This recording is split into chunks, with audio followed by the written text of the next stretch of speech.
Hello, Mark. I'm Mitch. I'm number 22. Joshua Foer, feats of memory anyone can do, and I'm from Junior. I'd like to invite you to close your eyes. Imagine yourself standing outside the front door of your home. I'd like to notice the door, color of the door, the material that is made out of. Now visualize a pack of overweight nudists on bicycles. Laughter. They are competing in a naked bicycle race and they are headed straight for your front door. I need to actually see this.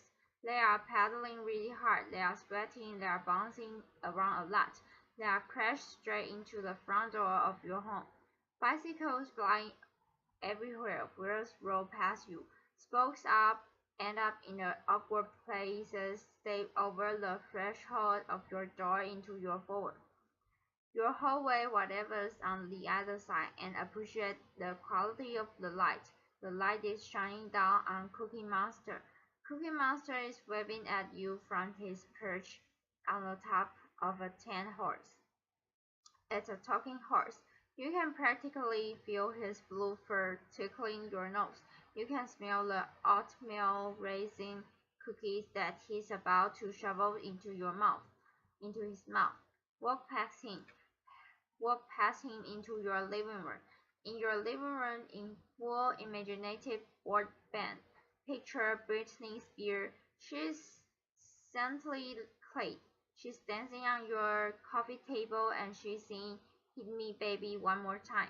And then follow me into your kitchen. In your kitchen, the floor has been paved over with a yellow brick road. And out of your oven are coming toward you Dorothy, the Tin Man, the Scarecrow, and the Lion from the Wizard of Oz, hand in hand, skipping straight towards you. Okay, open your eyes. I want to tell you about a very bizarre contest that is held every spring in New York City. It's called the United States Memory Championship, and I had gone to cover this contest a few years back as a science journalist, expecting, I guess, that this was going to be like the Super Bowl of sevens. This was a bunch of guys and a few ladies wildly varying in both age and hygienic upkeep. Laughter. They were memorizing hundreds of random numbers, looking at them just once. They were memorizing the names of a dozen and a dozen and a dozen of strangers. They were memorizing entire poem in just a few minutes. They were competing to see who could memorize the order of a shuffle pack of playing cards the fattest. I was like, this is unbelievable. These people must be freak of nature. And I started talking to a few of the competitors. This is a guy called Ed Cook, who had come over from England where he had one of the best trained memories. And I said to him, Ed, when did you realize that you were a seven? And Ed was like, I'm not a seven. In fact, I have just an average memory. Everybody was compete in this contest will tell you that they have just an average memory. We have all trained ourselves to perform this utterly miraculous feat of memory using a set of ancient techniques invented 2,500 years ago in Greece. The same techniques that Cicero has used to memorize his speeches that medieval scholars had used to memorize entire books. And I said, wow, how come I never heard of this before? And we were standing outside of the competition hall, and Ed, who is the wonderful, brilliant, but somewhat eccentric English guy, said to me, Josh, you are an American journalist. Do you know Britney Spears? I'm like, what? No, why? Because I really want to teach Britney Spears how to memorize the order of a shuffle pack of playing cards on U.S. national television.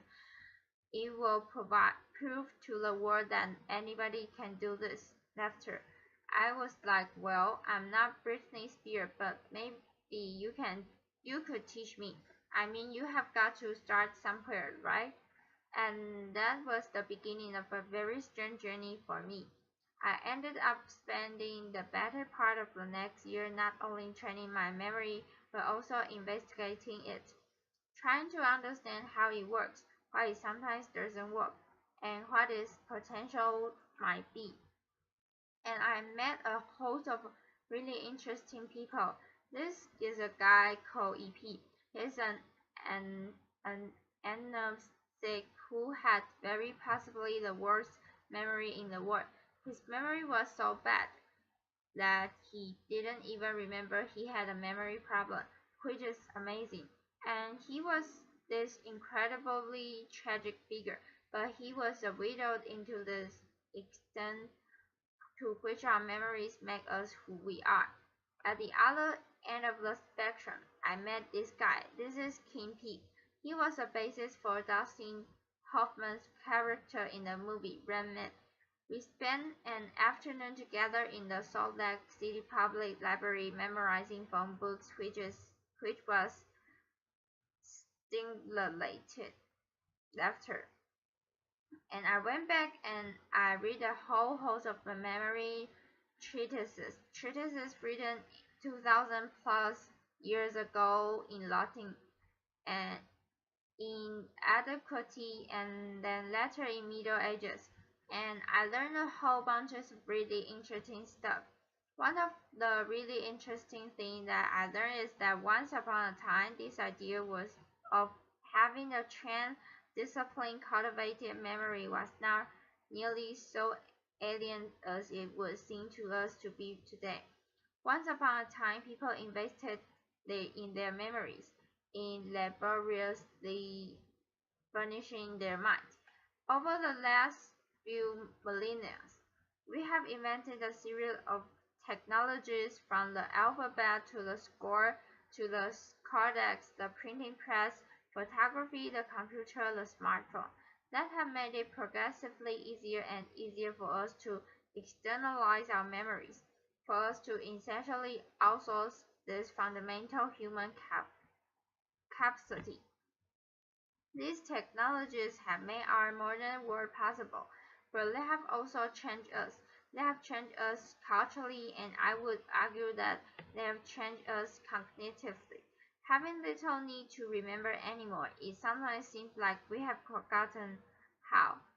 One of the last places on the earth where you still find people passionate about this idea of a trained, disciplined, cultivated memory is at this total singular memory context. It's actually not a singular. They are contexts held all over the world, and I was fascinated. I wanted to know how do these guys do it. A few years back to a group of researchers at University College London brought a bunch of memory champions into the lab. They wanted to know, does these guys have brains that are somehow structurally and anatomically different from the rest of ours? The answer was no. Are they smarter than the rest of us? They gave them a bunch of cognitive tests, and the answer was not really. There was, however, one really interesting and telling difference between the brains of the memory champions and the control subject that they were comparing them to. When they put this guy in an fMRI machine, they scanned their brain while they were memorizing numbers and people's faces and pictures of snowflakes. They would they found that the memory champions were lighting up different parts of the brain than everyone else. Of note, they were using or they seem to be using a part of the brain that's involved in spatial memory and navigation. Why? And that is something that the rest of us can learn from this. The sport of competitive memorizing is driven by a kind of arms race where every year somebody comes up with a new way to remember more stuff more quickly, and the rest of our field has to play catch up. This is my friend Ben Incredible. 3 times world memory champion. On his deck in front of him are 36 shuffle pack of playing cards that he's about to try to memorize in 1 hour, using a technique that he invented and he alone has mastered. He used a similar technique to memorize the precise order of 4,140 random binary digits in half an hour. Laughter yet. And while there are a whole host of ways of remember stuff in this competition, everything of the techniques that are being used ultimately come down to a concept that psychologists refer to as elaborated encoding. And this is well illustrated by a nifty paradox known as the Becker-Becker paradox, which goes like this. If I told 2 people to remember the same word, if I say to you, remember that there is a guy named Becker, this is his name, and I say to you, remember that there is a guy who is a baker. Okay, and I come back to you at the same point later on, and I say, do you remember the word that I told you while back? Do you remember what it was? The person who was told his name is Becker is less likely to remember the same word than the person was told his job is a baker. Same word, different amount of remembering. That's weird. What's going on here? Well, the name Baker doesn't actually mean anything to you. It's entirely untethered from all of the other memories floating around in your skull. But the common non-baker, we know bakers. Bakers wear funny white hats. Bakers have flour on their hands. Bakers smell good when they come home from work. Maybe we even know a baker, and when we first hear that word, we start putting this associational hook into it. That makes it easier to finish it back out at some later date. The entire art of what is going on in this memory contest and the entire art of remembering stuff better in everyday life is figuring out ways to transform capital B Becker into lowercase b Becker, to take information that is lacking in context, in significance, in meaning, and transform it in some way so that it becomes meaningful in the light of all the other things that you have in your mind. One of the more elaborate techniques for doing this dates back to 25,000 years to ancient Greece. It came to be known as the Memory Palace. The story behind its creation goes like this. There was a poet called Simonides who was attending a banquet. He was actually the higher entertainment because back then, if you wanted to throw a really slamming party, you didn't hire a DJ, you hire a poet, and he stand up and deliver his poem from memory, walks out the door, and at the moment he does, the banquet hall collapses. Kill everybody inside. It doesn't just kill everybody, it mangles the bodies beyond all recognition. Nobody can say who was inside. Nobody can say where were sitting. The body can be properly buried. It's one tragedy compounding another. Simonides standing outside the sole survivor and the wreckage closes his eye and has this realization, which is that in his mind eyes he can see where each of the guests at the banquet had been sitting, and he takes the relatives by the hand and guides them each to their loved ones and the wreckage. How Simonides figured out at that moment is something that I think all kind of intuitively know, which is that as bad as we are at remembering names and phone numbers and word-for-word instructions from our colleagues, we have really exceptional visual and spatial memories. If I ask you to recall the first 10 words of the story that I just told you about Simonides, Chances are you will have a tough time with it, but I would wager that if I asked you to recall who is sitting on the top of talking 10 horse in your foyer right now, you would be able to see that. The idea behind the memory palace is to create this images edifice in your mind eyes and populate it with images of the things that you want to remember. It's crazier, weirder, more bizarre, funnier, raunchier, stinkier the images, the more unforgettable it's likely to be. This is advice that goes back 2,000 plus years to the earliest Latin memory treatises. So, how does this work? Let's say that you have been invited to TED Center stage to give a speech, and you want to do it from memory, and you wanted to do it the way that Cicero would have done it. And if you had been invited to TEDx Rome 2000 years ago lecture, what you might do is picture yourself at the front door of your house and you're come up with some sort of crazy, ridiculous, unforgettable images to remind you that the first thing you want to talk about is the totally bizarre context lecture.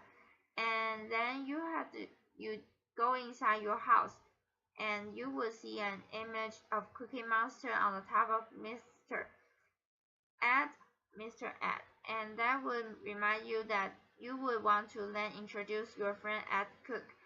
And then you see an image of Britney Spears to remind you of this funny anecdote you want to tell. And you go into your kitchen, and the fourth topic you were going to talk about was this strange journey that you went on for a year. You have been some friends to help you remember that. This is Rome orators memorize their speeches not word for word, which is just going to screw you up, but topic for topic. In fact, the phrase topic sentence that comes from the Greek word topo, which means place. This vestige when people used to think about oratory and rhetoric in this sort of special terms. The phrase in the first place, that's like in the first place of your memory palace. I thought this was just fascinating and I got really into it. And I went to a few more of these memory contests and I had this notion that I might write something longer about this subculture of competitive memorizer. But there was a problem. The problem was that a memory context is pathologically boring event. Lecture. Truly, it is like a bunch of people sitting around talking the SATs. I mean, the most dramatic it gets is when somebody starts massaging their temples. And I'm a journalist. I need something to write about. I know that there is incredible stuff happening in these people's mind, but I don't have access to it. And I realized if I was going to tell this story, I needed to walk in their shoes a little bit. So I started trying to spend 15 or 20 minutes every morning before I sat down with my New York Times, just trying to remember something. Maybe it was a poem, maybe it was a name from an old yearbook that I bought at the flea market, and I found that this was shockingly fun. I never would have expected that it was fun because this is actually not about training your memory. What you are doing is you are trying to get better and better at creating, at dreaming up, and this utterly ludicrous, raunchy, hilarious, and hopefully unforgettable images in your mind eyes, and I got pretty into it. This is me wearing my standard competitive memorizer training kit. Doctor, it's a pair of earmuffs and a set of safety goggles that have been masked over except for two small pinholes because distraction is the competitive memorizer's greatest enemy. I end up coming back to that song contest that I had covered a year earlier, and I had this notion that I might enter it sort of as an experiment in participatory journalism. It made I thought maybe the nice epilogue to all my research. Problem was the experiment when haywire. I won the contest laughter, which really wasn't supposed to happen. Applause. Now it is nice to be able to memorize speeches and phone numbers and shopping lists, but it's actually kind of beside the point. These are the tricks. They work because they are based on some pretty basic principle about how our brains work, and you don't have to building memories palace of memorizing or memorizing pack of playing cards to benefit from a little bit of insight about how your mind works. We often talk about people with great memories as though it were some sort of an innate gift, but that is not the case. Great memories are learned at the most basic level. We remember when we pay attention. We remember when we were deeply engaged. We remember when we are able to take pieces of information and experience and figure out why it is meaningful to us, why it is significant, why it's colorful when we are able to transform it in some way that makes sense in the light of all the other things floating around in our minds, when we are able to transform bakers into bakers.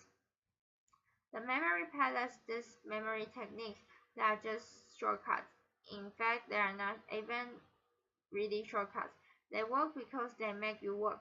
They force a kind of depth of processing, a kind of mindfulness that most of us don't normally work around exercising, but there actually are no shortcuts. This is how stuff is memorable.